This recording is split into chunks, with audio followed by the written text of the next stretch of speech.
ایک دن کالج سے گھر آئی تو پتہ چلا کہ ابو کو گردوں میں سخت درد اٹھا ہے اور ان کو ہاسپٹل لے کے گئے ہیں۔ میں پریشان ہو گئی۔ بھائی اور امی ابو کے ساتھ ہسپتال میں تھے۔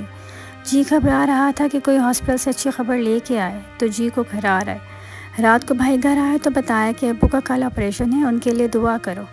اگلے روز آپریشن کر دیا گیا۔ جوں دن گزرتے جا رہے تھے پریشانی بڑھتی جا رہی تھی، کیونکہ والد کو اب کمزوری اتنی زیادہ ہو گئی تھی کہ وہ کام پر نہیں جا سکتے تھے۔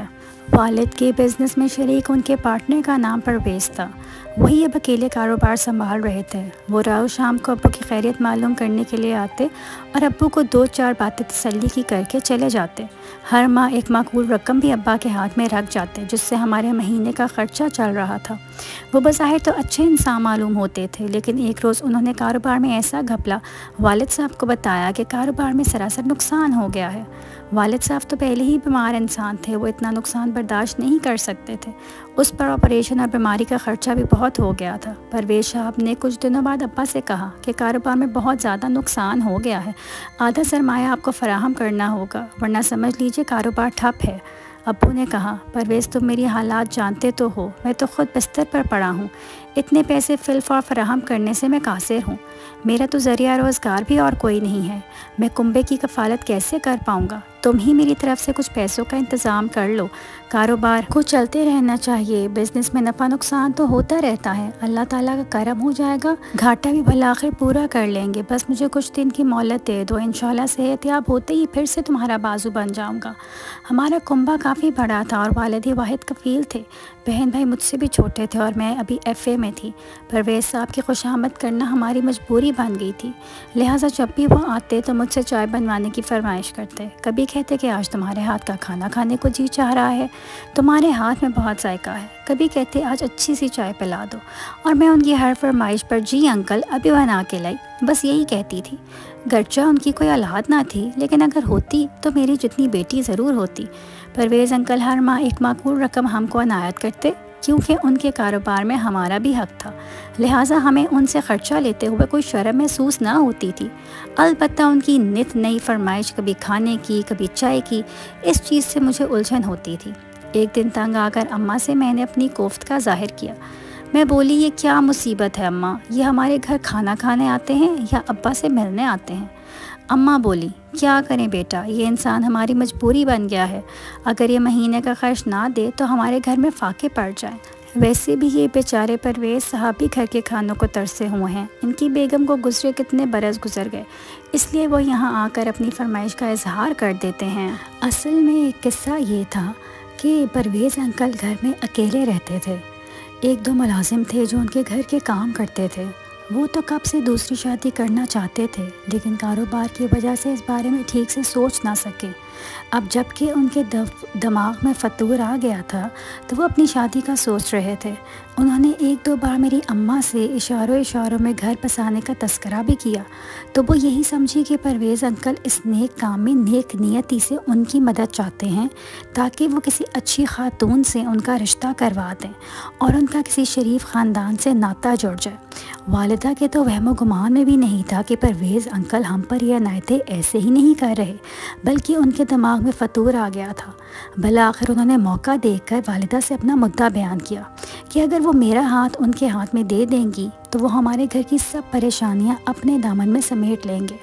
میری دونوں بہنیں جو پہلے ہی اپنی پڑھائی چھوڑ کے گھر بیٹھی تھیں، ان کی فیس ہی نہیں دے سکے تو اسکول والوں نے ان کا نام بھی کاٹ دیا۔ پرویز انکل نے والدہ کو یقین دلایا کہ اگر آپ اس رشتے پر ہاں کر دیں تو میرے بہن بھائیوں کا اسکول کا خرچہ بھی ان کے ذمہ ہوگا اور گھر کا بھی سب خرچہ وغیرہ وہی چلائیں گے۔ اس کے ساتھ ساتھ جو پیسہ انہوں نے ابو کو بطور قرض دیا تھا وہ بھی معاف کر دیں گے، ورنہ تو جو خرچہ انہوں نے والد کی بیماری میں کیا ہے وہ بل بھی ادا کرنا ہوگا۔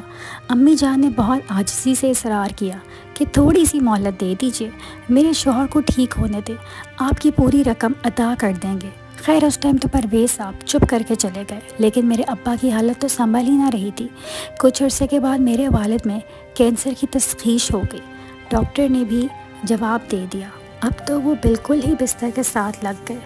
میری اماں پرویز صاحب کے رشتے کا کیا ہی ابا کو بیان کرتی، وہ تو پہلے ہی اپنی زندگی کی سانسیں گن رہے تھے۔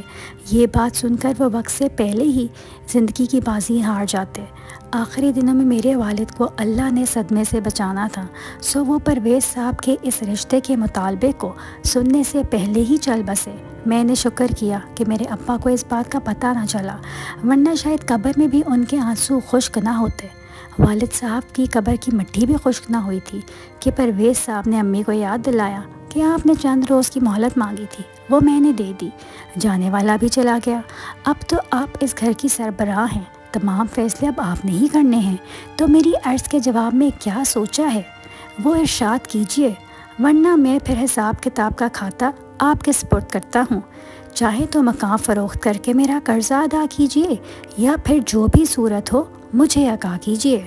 انہوں نے مزید کہا کہ دیکھیں، میں بھی کاروباری بندہ ہوں، زیادہ دنوں تک سرمایہ وصول کیے بغیر اپنے کاروبار کو نہیں چلا سکتا، میں اور زیادہ آپ کا ساتھ نہیں دے سکتا اور نہ آنا جانا رکھ پاؤں گا کہ دنیا باتیں بنائے گی، جس سے تعلق واسطہ تھا وہ تو اللہ کو پیارا ہو گیا، اب بغیر کسی رشتے کے آپ لوگوں سے میل جوڑ پر لوگ مجھے ہی غلط سمجھیں گے، اسی لیے ایک بار پھر عرض کرتا ہوں کہ اپنی صاحب زادی کا ہاتھ میرے ہاتھ میں دے دیجیے اور مجھے اپنی فرزندی میں قبول کیجیے، اس طرح لوگوں کے منہ بھی بند ہو جائیں گے اور آپ کی سب مشکلات حل ہو جائیں گی، میں آپ کے پورے کنبے کا بیڑا اٹھا لوں گا۔ آپ نے ابھی 3 بچیوں کی شادیاں کرنی ہیں، 2 بیٹوں کو پڑھانا ہے، آپ سے یہ سب کچھ نہ ہو پائے گا۔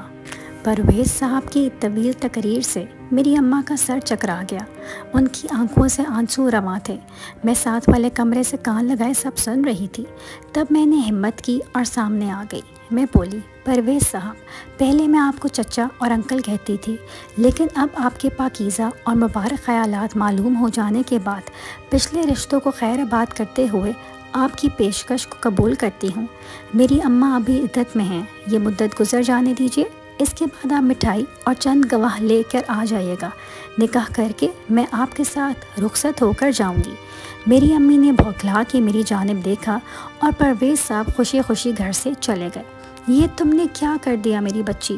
میری پیاری امی، اگر ایک جان جانے سے اتنی زیادہ جانوں کا بھلا ہوتا ہے تو بہتر نہیں کہ ایک جان کی قربانی دے دی جائے؟